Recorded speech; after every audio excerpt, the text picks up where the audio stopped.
Una investigación exhaustiva y seria de los asuntos de política pública y gobernanza del país se analizan desde el observatorio. Porque los temas de impacto ya están bajo la lupa y los analizamos desde el observatorio. Saludos amigos y bienvenidos a este 12º programa desde el Observatorio, programa del Observatorio de Sociedad, Gobernanza y Políticas Públicas de la Pontificia Universidad Católica de Puerto Rico.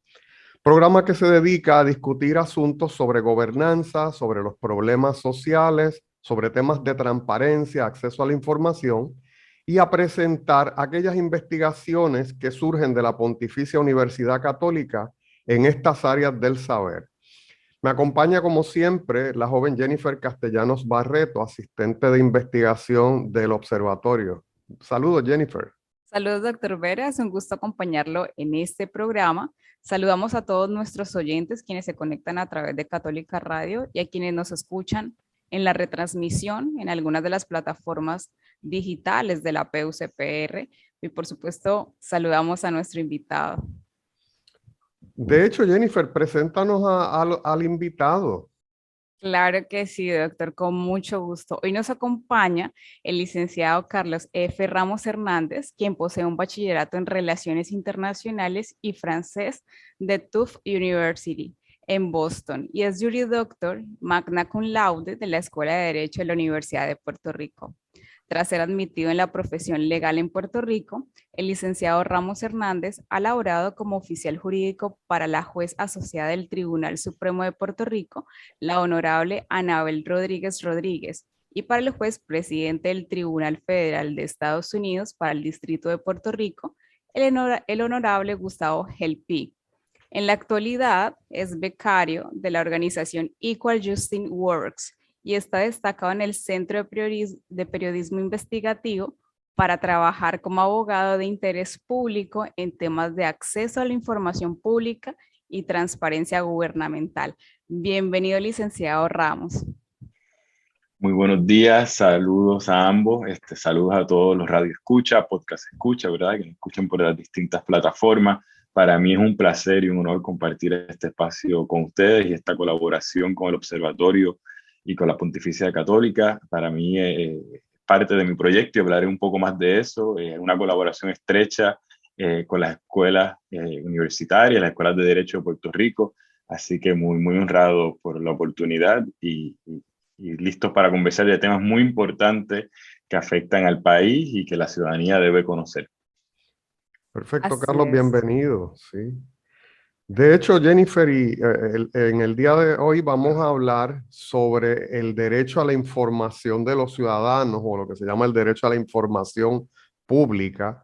Y también hablaremos de la pasantía, ¿verdad? De la beca, el fellowship que está haciendo el licenciado Ramos con el programa Equal Justice Works, donde se encuentra destacado en el Centro de Periodismo Investigativo para adelantar temas sobre el derecho a información de los ciudadanos. Así que es muy grato, Carlos, sabes que nos apasiona el tema, que es un tema muy cercano al corazón de la labor que hacemos en el observatorio. Claro que sí, doctor. ¿Qué les parece, licenciado Ramos y doctor Vera, si comenzamos explicándole a la audiencia en qué consiste como tal el derecho a la información de los ciudadanos? Sí, un poco para ubicarnos, ¿verdad? En tiempo y espacio. El derecho a acceso a la información es un derecho humano fundamental, reconocido en la Declaración Universal de los Derechos Humanos. Es un derecho constitucional reconocido en Puerto Rico, más no así en Estados Unidos, y podemos hablar de eso más tarde, ¿verdad? En Estados Unidos es un derecho que surge por ley, pero que es que toda persona en una sociedad tiene derecho a solicitar y a recibir cualquier información que esté en mano o en poder del gobierno. Por eso se le conoce también como el derecho a saber, y en el derecho internacional o en el mundo internacional se le conoce como el oxígeno de la democracia, ¿verdad? Y hay una relación muy ligada, ¿verdad?, con la participación ciudadana y con la vida en sociedad democrática. Porque cuando conocemos cómo opera el gobierno, ¿verdad? Y cómo lleva a cabo sus gestiones, ¿verdad? Y sabemos que el gobierno es más transparente y nos rinde cuenta, pues podemos opinar, analizar de manera informada y efectiva, ¿verdad? Sobre los problemas que nos aquejan. un poco, ¿verdad? Permite el intercambio de ideas entre la ciudadanía de forma más libre y a su vez es importantísimo, un tema especial, por ejemplo, cómo se manejan los fondos públicos, ¿verdad? Y nos ayuda en la toma de decisiones, no solamente en la toma de decisiones cada 4 años, ¿verdad? Cuando vamos a las urnas a elegir a nuestros funcionarios públicos, pero es en la toma de decisiones del día a día, ¿verdad? Porque la participación en democracia es más allá del voto, ¿verdad? Es el derecho a la protesta, es el intercambio, la libertad de expresión en los espacios públicos y es un derecho importantísimo, ¿verdad? Que se le conoce de carácter transversal porque incide sobre otros derechos y está atado a muchos otros derechos de la vida de las personas y los ciudadanos en Puerto Rico y en el mundo. Sí, Carlos, fíjate que trae este tema de la transversalidad, que a mí me parece que es muy importante y como abogado, pues obviamente lo conoces en profundidad, cómo los tribunales han establecido, ¿verdad?, que este derecho es cosustancial a otras libertades que tenemos por la Constitución y en Estados Unidos por la Carta de Derechos. Así que, por ejemplo, para ejercer adecuadamente el derecho al voto, pues tenemos que tener ese derecho a información de los ciudadanos, tenemos ese derecho a saber, a conocer. ¿Por qué? Porque vivimos en una democracia representativa, donde el poder recae en el pueblo y el pueblo, pues vamos a decir, de cierta manera presta ese poder y esa autoridad a unos oficiales gubernamentales electos y a otros que son nominados, ¿verdad? Y designados. Y entonces, pues tenemos ese derecho a supervisar la labor del gobierno, a saber dónde queda ese poder, esa autoridad que el pueblo delegó en los ciudadanos. Es cosustancial también. En Puerto Rico ha habido muchos casos recientemente y está vinculado al Centro de Periodismo Investigativo. Es cosustancial a la libertad de prensa, porque, ¿verdad? Hay una conexión entre la labor de la prensa y ese derecho del ciudadano a saber, a conocer y a orientar e informarse para tomar acciones en la sociedad. La libertad de asociación también se ha visto que esa libertad de asociación está muy relacionada con este derecho a saber y así relacionado con otros derechos. Así que es bien importante para el fortalecimiento de la democracia, el fortalecimiento de ese derecho a información de los ciudadanos, que en América Latina le llaman, Carlos, derecho a la información pública de los ciudadanos. Es interesante, ¿verdad? El calificativo con respecto a eso. Sí, y si quieres, para también ponerle caras al derecho, vamos a hablar de, en verdad, qué es información pública, o sea, cómo se define ese concepto más propiamente, más allá del derecho, ¿verdad? Porque es la información que genera, que se recibe, que custodia o que un funcionario público crea en el desempeño de sus funciones públicas, ¿verdad? Y esta definición puede ser bien amplia. En Puerto Rico, como está actualmente, es un poco limitada porque no está al día con los avances tecnológicos, porque información pública puede estar en lo que llaman la metadata o encriptada, ¿verdad? O en la programación, porque ya hoy día las tomas de decisiones a veces se toman con programas, ¿verdad? Un poco automatizadas. Y si al final del día, si se produce algún documento, ¿verdad? No me gusta hablar de información que de documento, y hay uso de fondos públicos, pues eso, información pública, incluso si está en custodia de un tercero privado. Si una persona que no es funcionario público tiene en su poder una información que se generó con fondos públicos o que tiene esa imbricación con la administración pública, se considera información pública. Voy a dar algunos ejemplos: estadísticas, estudios, bases de datos, informes que preparan, los directorios, los organigramas. Si queremos saber quién es el jefe o la jefa de agencia, quién es el subsecretario, cuál es su correo electrónico, ¿verdad? Y no solamente saber cómo uno lo contacta, uno tiene derecho a saber las comunicaciones que se intercambien. Si están usando sus emails públicos, digamos, que terminan en .gov, esas comunicaciones, eso le pertenece a una información pública y es importante conocerla. Los contratos públicos, importantísimo. ¿Por qué se le da un contrato a una persona? ¿Por qué no? ¿Cuáles fueron los términos? ¿Cuál fue el proceso de subasta? ¿Verdad? ¿Por qué se seleccionó a una persona para rendir servicios de basura? Un tema que en Puerto Rico ha estado candente recientemente por unos casos muy notorios de corrupción, ¿verdad? Pues ¿por qué un licitador sí, por qué otro no? En los planes estratégicos, con las emergencias. En estos días tuvimos lluvias torrenciales. Si supiéramos los planes de emergencia antemano, ya designados, no tendríamos que estar a última hora para qué refugio uno, para qué refugio va el otro. Tan sencillo como si hay un hueco en la carretera, ¿cuál es la obra empleada? ¿Cuál es el tiempo designado? ¿Cómo se están desembolsando los fondos públicos que llegan, los fondos federales que han llegado por la recuperación? Así como el estilo, las posibilidades son múltiples y la transversalidad que usted comentó al principio nace precisamente de eso, porque no solo conocemos para votar, conocemos para participar, y la prensa, ¿verdad? La prensa es quien más uso le ha dado a este derecho, aunque no es un derecho que le pertenece a la prensa. Eso siempre es algo que es un mito que hay que romper, porque es un derecho ciudadano. Lo que pasa es que la prensa lo utiliza como parte de sus investigaciones periodísticas y tienen, ¿verdad?, una manera de llegar a la agencia a través de los oficiales de prensa, pero podemos hablar un poco más adelante porque hoy día eso ha cambiado. Hay unas leyes que habilitan y permiten que otras, ¿verdad?, que siempre las personas han podido solicitarlo, no siempre ha sido la prensa, pero se supone que hay un esquema que ahora permite que en las diferentes agencias sea más fácil el contacto de la ciudadanía para acceder a esta información. Sí, interesante, Carlos, sí. Sí, interesantísimo. Quería preguntarles, ya que menciona como algunas acciones que se pueden incorporar como para que la ciudadanía como tal tenga este derecho a la información, me gustaría que le contáramos a nuestra audiencia cómo en Puerto Rico se ha desarrollado ese derecho a la información. Sí, y esto es importantísimo, que lo comentaba al principio. En Puerto Rico existe un derecho constitucional.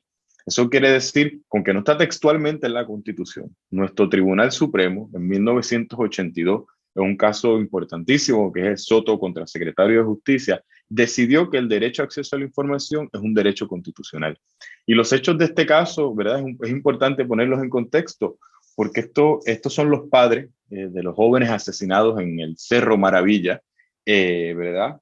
El periodista Pedro Juan Soto, ¿verdad?, el padre de Carlos Soto Arribí, y el otro joven era Arnaldo Darías Rosado.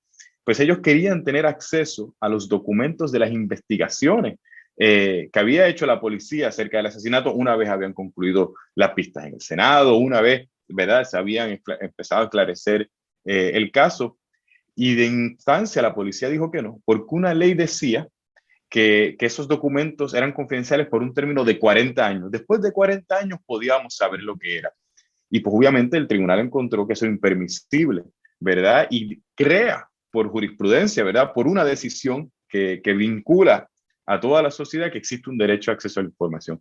Y de ahí en adelante, los casos que han habido son muchísimos. Les puedo hablar del caso más reciente del Tribunal Supremo, que lo llevó la Clínica de Acceso a la Información de la de la Facultad de Derecho de la Universidad Interamericana, y es la organización Kilómetro Cero, ¿verdad?, que se dedica a fiscalizar el ejercicio de la policía en Puerto Rico, y estaba solicitando los informes de uso de exceso de fuerza, ¿verdad?, de fuerza excesiva por la policía que estaba generando la policía como parte de la reforma en la que se encuentran desde hace unos años.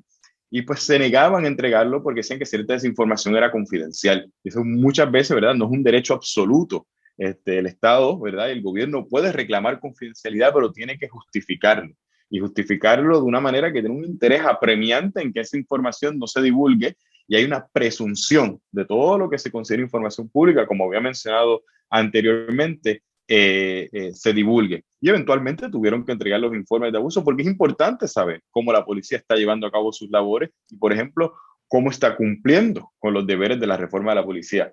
Ahí leí dos casos, pero puedo hablar de otros más que son muy interesantes, que son recientes, ¿verdad?, que ha llevado el centro y que un poco, digamos, el derecho a acceso a la información en Puerto Rico en los últimos 10 años, el Centro de Periodismo Investigativo, digamos que ha tomado como la delantera, ¿verdad?, y ha asumido como un rol, como parte de sus trabajos fiscalizador, porque está en su misión de fundación como organización, llevar estos casos para fortalecer el derecho de acceso a la información y retar, ¿verdad?, las muchas instancias en las cuales el gobierno trabaja de forma opaca, de forma secretiva, y que piensan que no tienen que rendirle cuentas a la gente de cómo llevan a cabo su trabajo. Al final del día hay un asunto de transparencia, ¿verdad?, de querer saber. A mayor transparencia, más oxigenados estamos, porque si sabemos cómo opera el gobierno, pues mejor nos podemos desenvolver y hacer las preguntas necesarias para saber las dudas que nos preocupan como ciudadanos y ciudadanas. Claro, Carlos, fíjate que es interesante lo que planteas, ¿verdad? Casi todos estos casos de derecho a información de los ciudadanos surgen ante un reclamo de confidencialidad de la agencia, ¿verdad? Del organismo público. Y me parece que hay una falta de conocimiento de muchos funcionarios. Ahorita hablaremos de la nueva ley y la figura que se crea para trabajar con esto, pero muchos de estos casos de acceso a información de los ciudadanos se pudieran evitar si tuviéramos unos funcionarios debidamente educados, en que hay unas pequeñas excepciones establecidas por la jurisprudencia y por la ley en las cuales ese reclamo de confidencialidad pudiera prevalecer. Y te digo esto, Carlos, porque mis estudiantes en muchas ocasiones, me acuerdo siempre del curso de política fiscal y presupuesto, pues uno de los ejercicios que nosotros damos es busque 3 presupuestos de los 3 años pasados de su municipio y haga un análisis de distintas partidas y allá hay una serie de reglas. Entonces, eso es una documentación bien pedestre, Carlos, ¿no? Eso es una información que debiera estar colgada en las páginas web de los municipios. Fíjate que ahí yo hago una distinción y estoy seguro que vas a estar conteste con ella, entre lo que es transparencia y lo que es derecho a información de los ciudadanos. Vamos a decir que para mí la transparencia es la existencia de unas paredes, vamos a decir, en vidrio o en cristal, donde yo puedo ver absolutamente lo que está ocurriendo al otro lado. Así que la agencia pública, si transparenta sus datos, si transparenta sus informes, pues limita la cantidad de reclamos ciudadanos a través de las leyes de información de los ciudadanos, porque el ciudadano busca el presupuesto que está solicitando y hace el ejercicio que tiene que hacer con él o se prepara para ir a una vista pública de presupuesto. Pero no, o sea, existe esa tendencia a la secretividad, a entender que todo documento público me puedo negar a entregarlo a la ciudadanía cuando debe ser todo lo contrario. Así que ahí hay un elemento cultural, ¿verdad? Que tenemos que ir Sí, trabajando. estoy de acuerdo con usted, doctor. ¿Sabe? Bueno, yo creo que van ligados. Yo creo Ujú, que la aspiración es a la transparencia proactiva, ¿verdad? Y cuando hablamos de claro. transparencia proactiva, es que no haya necesidad de hacer la solicitud de información, que estén colgadas en esas páginas, que eso es una de las barreras, ¿verdad? Que muchas de esas páginas de Internet, tanto municipios como las agencias, no están actualizadas, se quedaron en su diseño web en los años 90 y no es accesible, ¿verdad? Digamos, para una juventud también, pero tampoco, ¿verdad? Para otras personas que quieren interés en conocer estos temas. Y yo, en definitiva, la transparencia proactiva es la aspiración. Hay unas obligaciones legales actuales que requieren que cierta información esté pública. Muchas veces no se están cumpliendo y de eso podemos hablar, pero la herramienta del derecho a saber es importante porque siempre hay información que, ¿verdad? Por esta cultura de secretividad que existe y que ha permeado por años, ¿verdad? Y es una pena, ¿verdad? Que sea así, pero es entender también, yo creo que es retomar el valor de las instituciones públicas. Y hay algo importante en eso, ¿verdad? En que para que una sociedad en democracia funcione, las instituciones tienen que funcionar y el servidor público tiene que entender que se debe a ellas, ¿verdad? No de todo lo contrario. Y pues un poco hay también un cambio de cultura, pero esas cosas toman tiempo. Yo creo que hay nuevas generaciones de personas, jóvenes, que están muy conscientes de esto, que están asumiendo un rol, que están ahora trabajando como servidoras y servidores públicos y que tienen una intención real de cambiar cómo opera el estado de cosas. Así que sí, pero creo que van ligadas tanto la transparencia proactiva como el derecho a saber de los ciudadanos y las ciudadanas. Perfecto. Carlos, nos hablas de cuáles a ti te parece son los mayores impedimentos a este acceso de los ciudadanos a la información pública. Sí, y un poco, ¿verdad? Si me permiten, quizás voy a traer un poco ya las Ujú. leyes, porque ahí un poco Sí, nos entendemos mejor. En Puerto Rico, hasta el 2019, no existía una ley que habilitara, digamos, un proceso, que explicara el proceso de acceso a la información.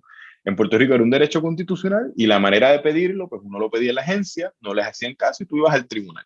En Estados Unidos, y quiero hacer el contraste rápido, a nivel del ejecutivo, del presidente de los Estados Unidos y las agencias federales, pues existe una ley federal que se llama el FOIA, el Freedom of Information Act, y es a través de esa ley que se solicita información al ejecutivo, ¿verdad?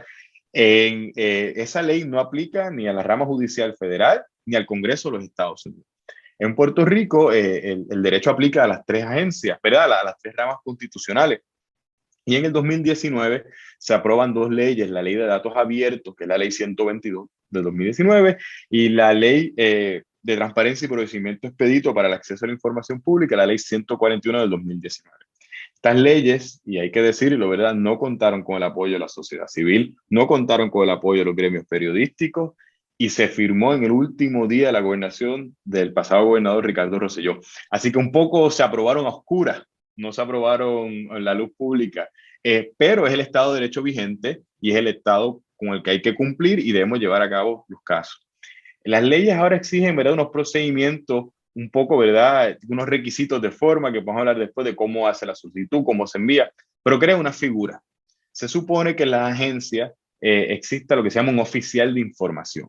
Los oficiales de información son las personas llamadas a canalizar, ¿verdad?, en cierto sentido, la petición que quiera hacer un ciudadano.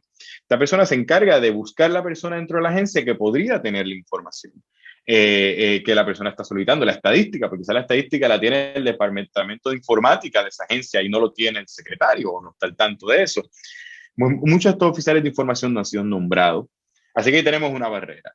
Una barrera similar es que, como comentaba, las páginas web no tienen los directorios, no sabemos a qué email enviarlo, a quién dirigir la persona, ¿verdad? También yo creo que vamos incluso de antemano, las personas no saben que tienen este derecho, o piensan que, por ejemplo, que tienen que tener una justificación, una razón para pedir información. No hay que tener justificación ni razón alguna. Por el mero hecho de ser ciudadano, pueden solicitar información. No importa ni siquiera para qué vas a utilizar la información. Perfecto, licenciado. Sí, vamos a continuar esta discusión en breve, amigos, así que hacemos una pequeña pausa y volvemos en breve desde el observatorio. Desde el observatorio, bajo la lupa. Acciones con propuestas. Amigos, estamos de vuelta en Desde el Observatorio con el licenciado Carlos Ramos, hablando de las leyes de derecho a información de los ciudadanos y las limitaciones que hay de ese derecho en Puerto Rico. Licenciado, ¿puede continuar? Sí, un poco retomando lo que estábamos hablando, estaba comentando las barreras que existen para solicitar información pública en Puerto Rico y quise atarlo a las dos leyes existentes que hay actualmente, que son la ley 141 del 2019 y la ley 122 del 2019.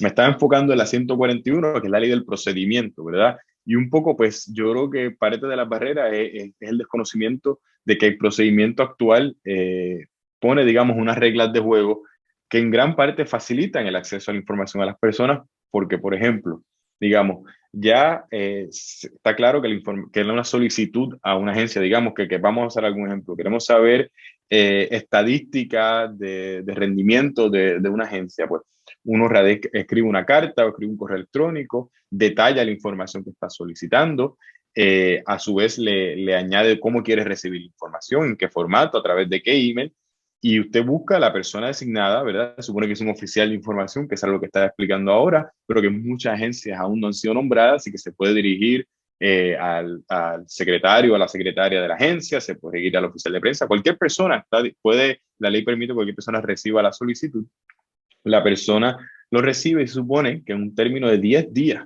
le conteste. Y eso es nuevo, antes no existía un término para que te respondiera. La experiencia de muchas personas que pasaban meses y ese email se quedaba en el olvido. Y si en 10 días, 15 días, si es una oficina regional, ¿verdad? Y pueden pedir un tiempo adicional de 10 días adicionales. Pero en 20 días supone que usted tenga una respuesta. La respuesta puede ser, aquí tienes la información, te deniego la información porque es confidencial, si la deniega tiene que justificarlo, o te la entrega parcialmente, esto te lo puedo dar, esto no te lo puedo dar, o no responderte. Si no te responde, se corresponde como una denegatoria, ¿verdad? Y una vez pasas esa etapa, ¿verdad? las personas pueden ir a los tribunales a vindicar y decir, mira, me la entregó en parte, me faltaba esto, no me entregó todo y me dijo que esto era confidencial, pero yo no estoy de acuerdo con eso. Y la ley nueva crea un recurso, se llama el recurso especial de acceso a la información, que no requiere que una persona tenga un abogado ni representación legal. La persona puede ir por derecho propio, hay formularios que uno llena, uno explica la situación, usted no tiene que pagar por enviar eso al tribunal. Eso quiere decir que no, lo que llaman, ¿verdad?, los abogados no cancela derechos ni aranceles, y el tribunal mismo se encarga de notificarle a la agencia que está siendo demandado porque no cumplió con el derecho de acceso a la información de los ciudadanos. Y eso, ¿verdad?, comienza todo un proceso judicial para, ¿verdad?, lograr entender ¿verdad?, las razones que dio la agencia para denegar la información. Así que un poco ahí expliqué el procedimiento actual que existe, y yo creo que pues una barrera es que quizás la gente no sabe, ¿verdad? Los ciudadanos no saben que hay un proceso habilitado, que el derecho les pertenece, que no tienen justificación alguna para solicitar la información, ni tienen que decir para qué lo van a utilizar. Y es importante que se conozca un poco, ¿verdad? Ese es el estado de derecho vigente, es bastante reciente, muchas personas y organizaciones la están utilizando, y un poco eso es parte de mi trabajo con mi beca, de dar a conocer esto y que más personas hagan solicitudes de información. Muy Precisamente, interesante. licenciado, eso me gustaría que explicara, ¿verdad? ¿Cuál es tu relación con el programa Equal Justice Works y cuál es la vinculación con el Centro de Periodismo Investigativo y cuáles son los trabajos y actividades que piensan desarrollar o que están desarrollando? Sí, bueno, pues yo un poco, y aquí lo tengo un poco privilegio personal, yo estudié Derecho para ayudar a la gente. Quiero hablar un poco de mi persona, ¿verdad? Y como explicaban al principio, estuve de servidor público por 4 años, pero yo estudié para ayudar a las personas que más lo necesiten. Y en Puerto Rico hay mucha necesidad de eso, pero lamentablemente las oportunidades laborables pues no son tantas. Y pues yo me dediqué a soñar en los encierros de la pandemia, me dediqué a soñar y dije, que es que si yo quisiera hacer algo, ¿cómo lo busco y cómo lo financio? Y encontré la Fundación Equal Justice Works, de la cual desconocía, se conoce, es el facilitador más grande de oportunidades y de becas para abogados y abogadas en temas de interés público, ¿verdad? Y cuando hablamos de interés público, un poco distinto al servicio público, es desde la sociedad civil, desde las sin fines de lucro, pues ese trabajo que apoya, ¿verdad?, lograr un país más justo, más transparente, ¿verdad?, y con mayor desarrollo socioeconómico. Pues Equal Justice Works tiene varias becas, pero tiene una beca que se llama Diseña tu propia beca, ¿verdad?, tu propio fellowship. Y es casi como un plan de negocio. Y pues yo me di a la tarea de preparar mi plan. Es una beca por 2 años. La beca se prepara en intervalos de 6 meses, con unas metas muy precisas. Y la idea es que tú hagas un pareo con una organización cívica que rinda servicios legales, y que tenga la necesidad de tener un fellow para poder hacer un trabajo que de otras formas no podría hacer. En Puerto Rico nunca había habido un fellow que lo hiciera en Puerto Rico. Sí han habido egresados de las escuelas de Derecho, de la Escuela de Derecho de la Católica. Había un estudiante egresado fue el primero que obtuvo la beca y lo hizo en Alaska. Pero yo fui el primero que decidí hacerlo en Puerto Rico y le hice, ¿verdad?, el contacto al Centro de Periodismo Investigativo, a quienes conocía de antemano, porque yo cuando era estudiante de Derecho trabajé en un artículo jurídico, ¿verdad?, académico, de acceso a la información, y había estado en contacto con el que es ahora mi supervisor y mentor, el licenciado de periodista Oscar Serrano. Fue un poco en conjunto entre nosotros y con la directora ejecutiva Carla Minel, diseñamos esta propuesta y la beca, pues lo que busca, ¿verdad?, y la manera que se orientó es derribar esas barreras, ¿verdad?, que impiden el pleno derecho a acceso a la información y fortalecer la transparencia gubernamental en Puerto Rico. Se envió la solicitud, ¿verdad? Y yo estoy muy agradecido, me siento muy honrado porque solicitan sobre 500 personas y todos los años solo seleccionan 70.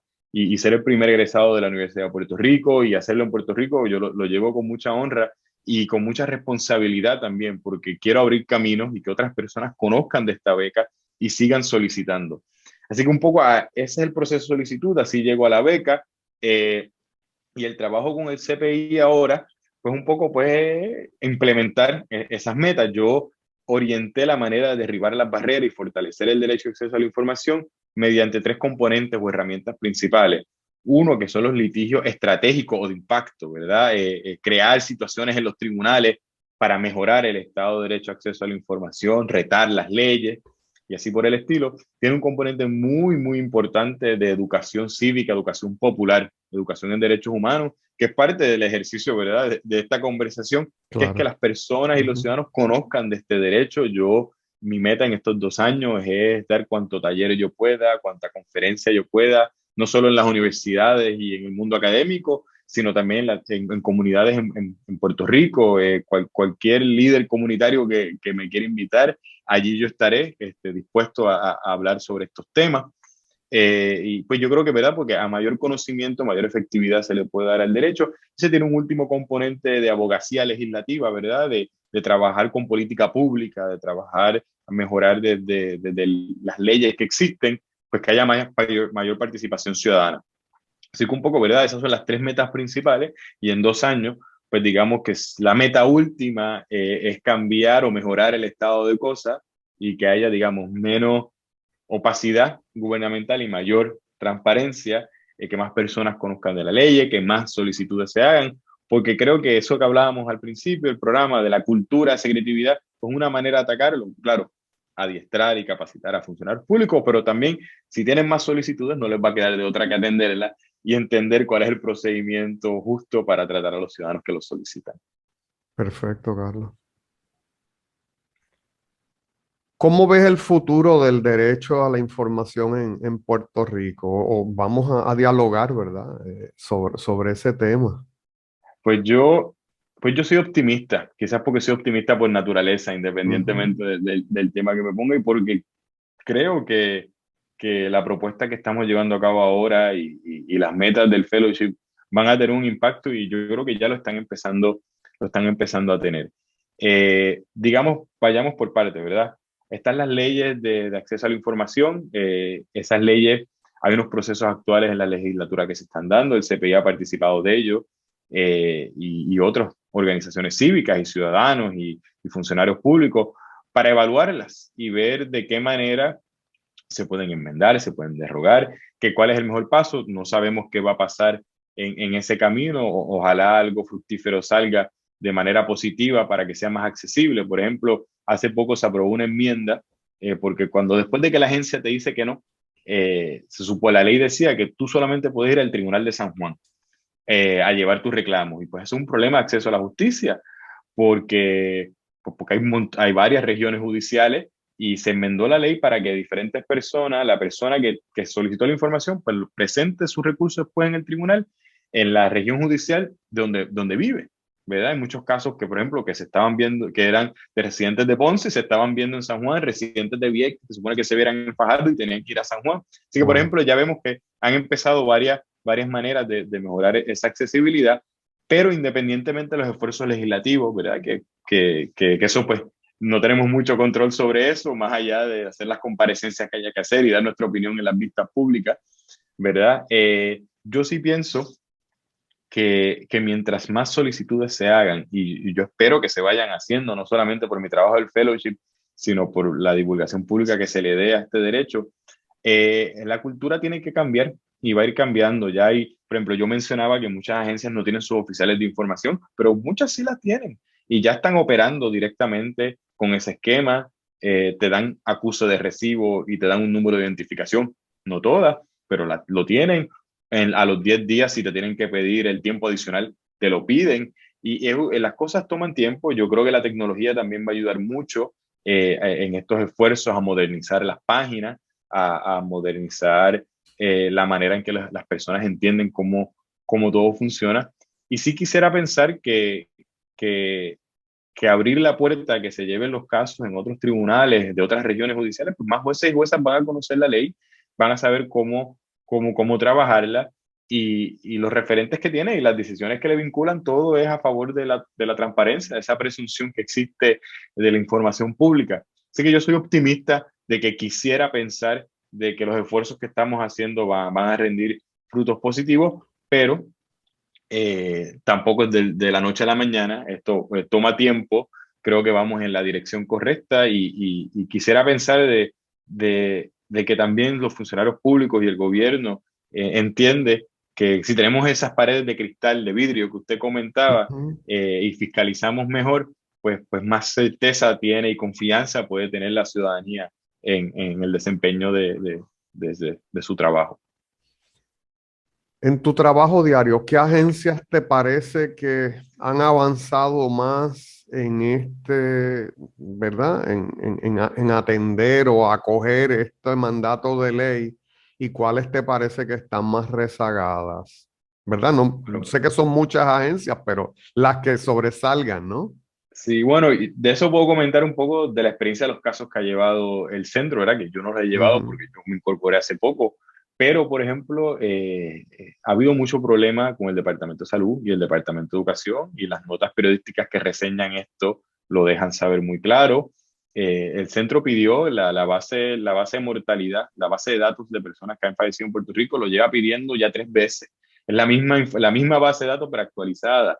Se pidió en su momento para las muertes de María, ¿verdad? Porque eso fue el número real de cuántas personas fallecieron lamentablemente tras el huracán María. Surge de una petición de información del Centro de Periodismo Investigativo, pero lo mismo pasó con personas que fallecieron ante el COVID. Se tuvo que volver a pedir la base de datos porque no está publicada, cuidado, con todas las salvaguardas de privacidad, ¿verdad? Que tendrían esas personas y sus familiares.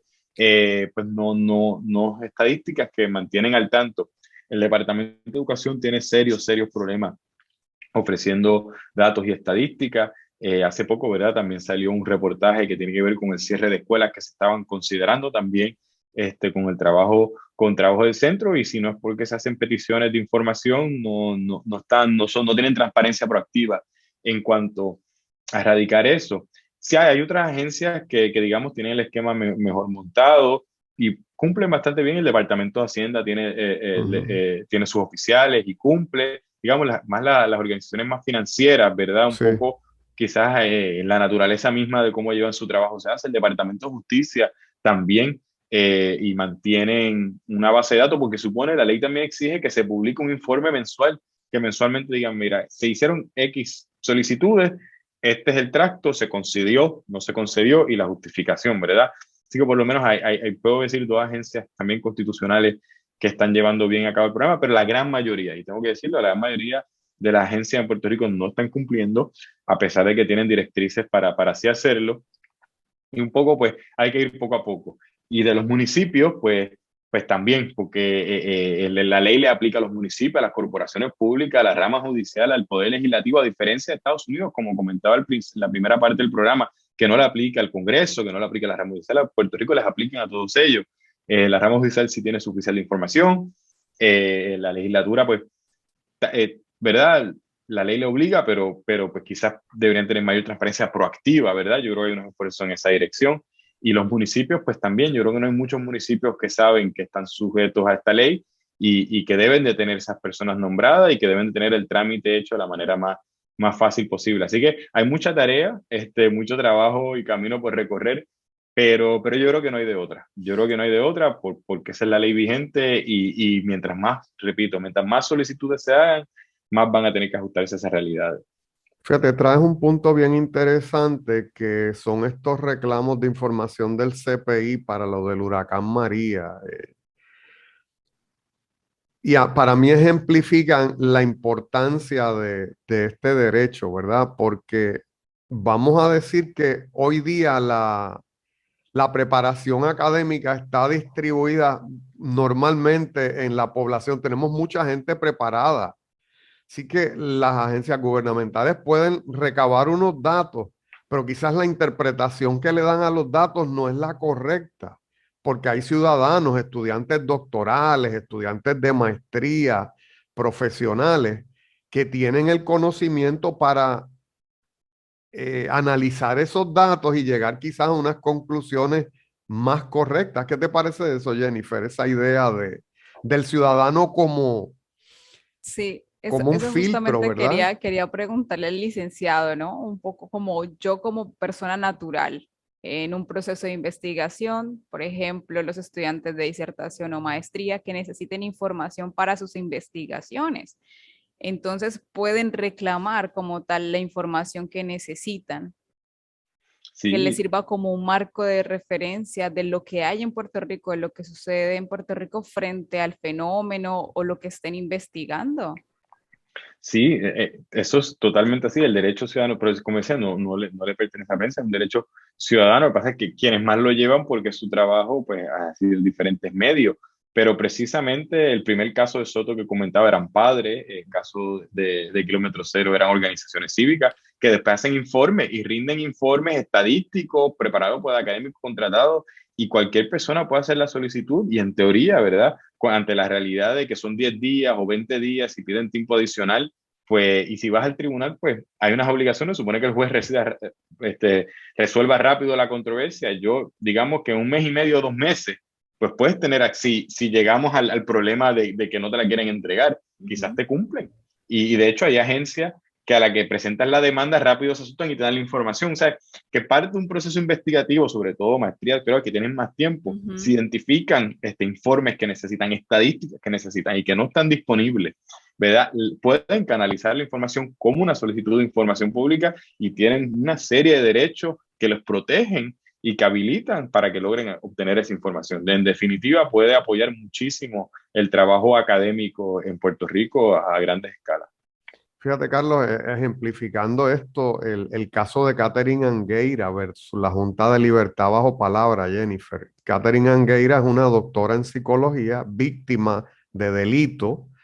La persona que transgrede la ley va a pasar por un proceso de ser dejado en libertad. Y entonces la doctora Angueira, en Puerto Rico existen los derechos de las víctimas. Entonces la doctora Angueira solicita una serie de documentos que validen que esa persona que pudiera, ¿verdad? Pudiera ser dejado en libertad, ha sufrido un cambio porque ha pasado por unas terapias, porque ha tenido un buen comportamiento en los penales y ella garantizar que cuando esa persona quede en libertad no es un riesgo ni para ella ni para otros miembros de la sociedad. Y es interesante porque ese fue un caso anterior a la Ley de Información de los Ciudadanos y anterior a este procedimiento expedito. Sí que hay un caso también de Nieves Falcón, ¿verdad? Con la Comisión de Elecciones y hay una serie de casos de individuos, ¿verdad? Que para validar sus derechos en los momentos en que era bien difícil, pues se estableció. Si siempre vas a tener, ¿verdad? Si la agencia no está, el oficial de la agencia no está debidamente preparado, es muy común el que tengas un reclamo de confidencialidad, un reclamo de que se protegen derechos de terceros, un reclamo de que vamos a afectar unos secretos de compañías, lo cual trae un caso bien interesante, licenciado. Hoy día me recuerdo el caso de los ejecutivos de Luma, ¿verdad? Porque tenemos hoy día la distinción entre las agencias públicas y el sector privado no es muy claro. Y entonces, pues, ¿cómo se da ese derecho? Pues va a tener que transformarse, ¿verdad?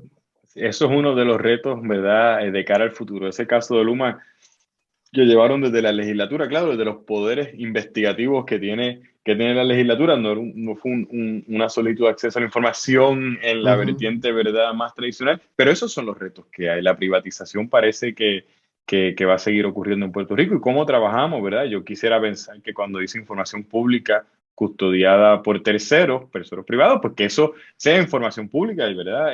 Pero son cosas que se van a tener que ver en los tribunales. Y sí, usted menciona muchos casos y en la historia se ve así. En la historia ha salido ciudadano y hay muchas posibilidades. Y es importante que la gente lo conozca y que sepan que tienen recursos a su disposición, sea, ¿verdad?, mi persona en el Centro Premio Investigativo, la clínica, acceso a la información de la Facultad de Derecho de la Universidad Interamericana, los esfuerzos que estamos haciendo con las otras clínicas de las 3 escuelas de Derecho. Hay muchas maneras, ¿verdad? Y espero que próximamente, ¿verdad?, se cuelguen unos recursos, unos materiales informativos en la página del CPI que podrá ayudar a las personas a llevar el paso a paso de cómo llevar sus reclamos. Así que mucho, como comentaba antes, mucho camino por recorrer, pero para combatir la cultura, secretividad y opacidad hace falta mayor transparencia, mayor solicitudes y vamos a tener una democracia más oxigenada y más participativa. Pues, licenciado, agradecemos mucho su participación, doctor Vera, usted también, como Gracias. siempre, por estar en este programa. Hemos llegado al final del programa desde el observatorio. Damos las gracias a la audiencia y, por supuesto, a los distinguidos conferenciantes invitados. Pueden escuchar este programa y compartirlo con todos sus contactos a través de Facebook, desde la PUCPR, el canal de Huellas del Futuro de la PUCPR, en YouTube y en Spotify. Los esperamos en la próxima semana. Gracias, licenciado. Muchas gracias. Forma parte de nuestro análisis. Comparte tus opiniones con el panel. Comunícate con nosotros a observatorio.pucpr@pucpr.edu. Desde el Observatorio, una producción de la Pontificia Universidad Católica de Puerto Rico.